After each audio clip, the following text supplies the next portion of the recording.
Olá, meu nome é Dara, eu sou enfermeira do HB Saúde e eu vim falar com vocês sobre o Novembro Azul.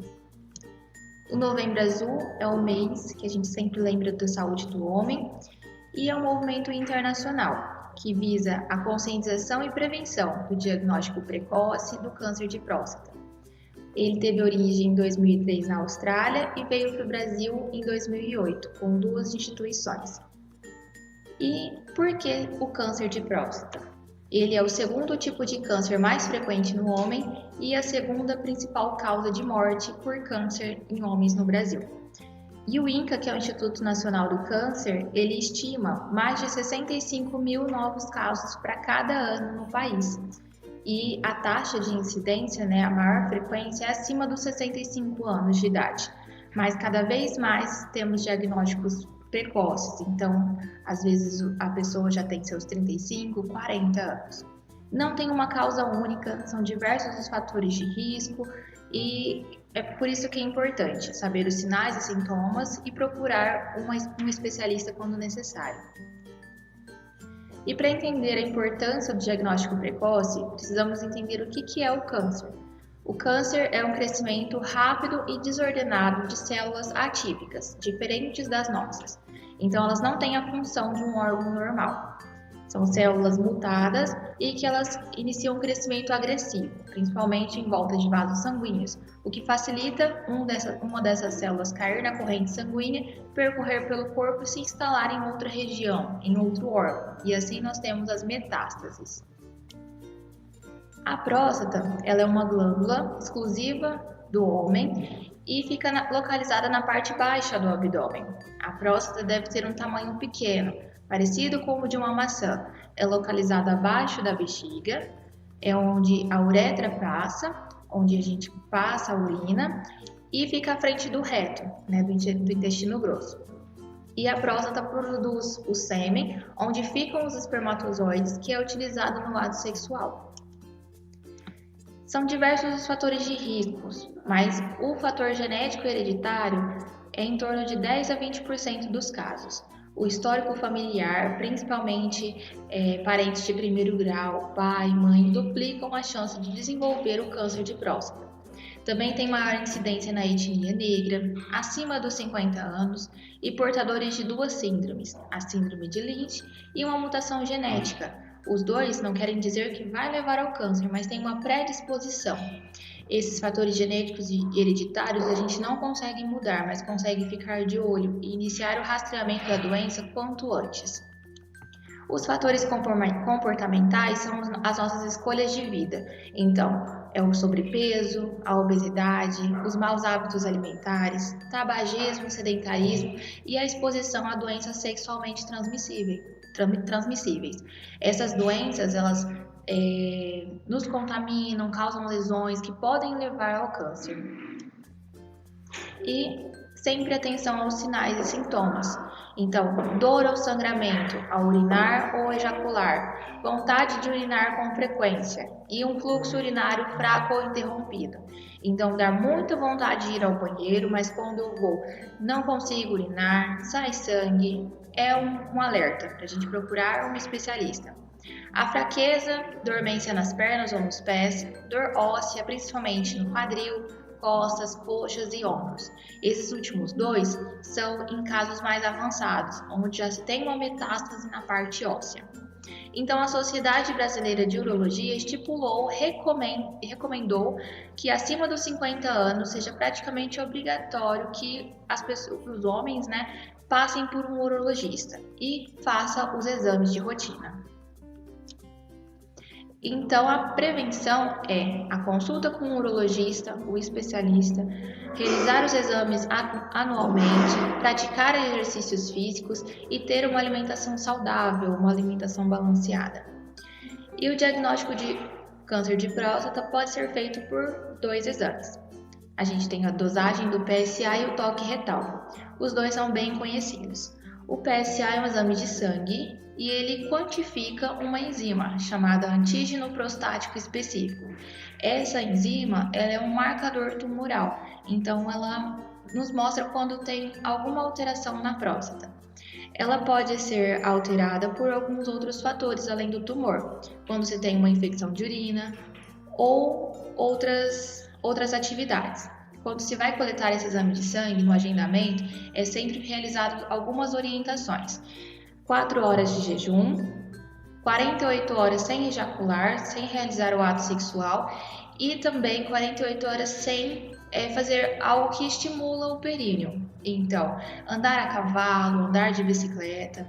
Então, uma alteração do PSA tem que ser sempre avaliada por um especialista, porque pode ser preciso repetir esse exame.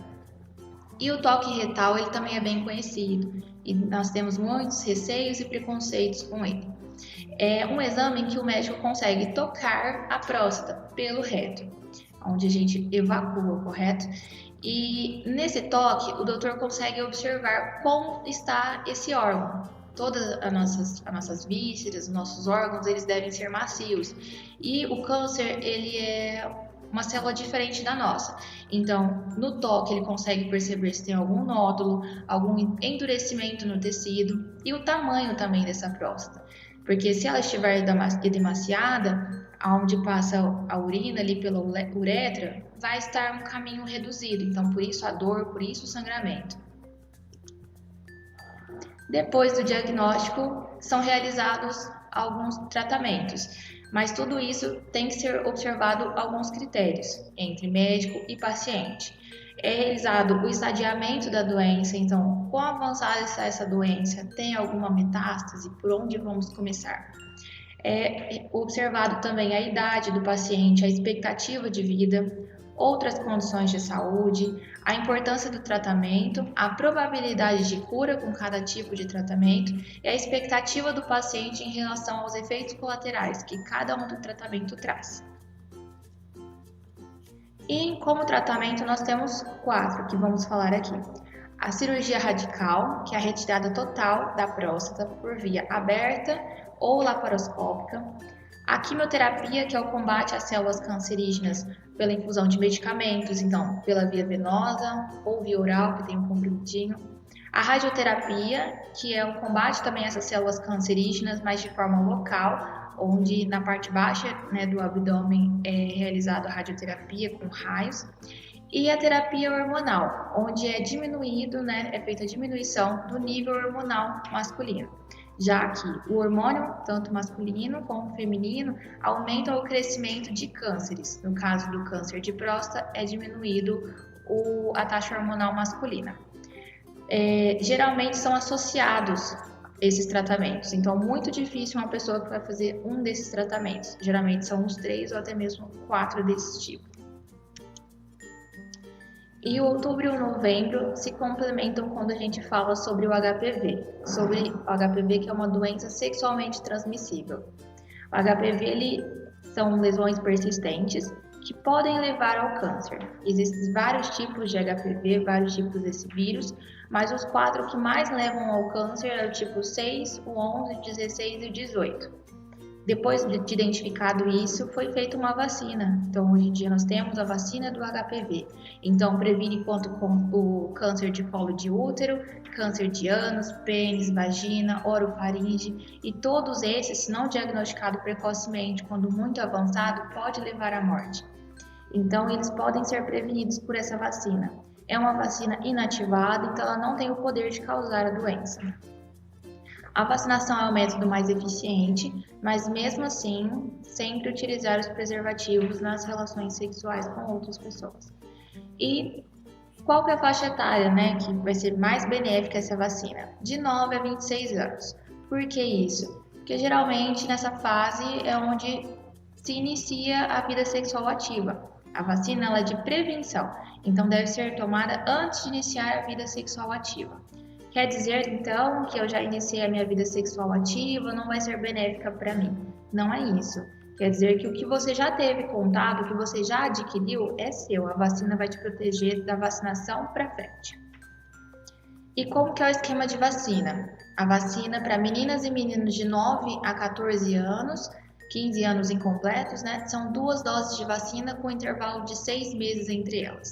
E acima dos 15 anos, 3 doses da vacina, com 2 meses de intervalo entre a primeira e a segunda e 6 meses entre a primeira e a terceira.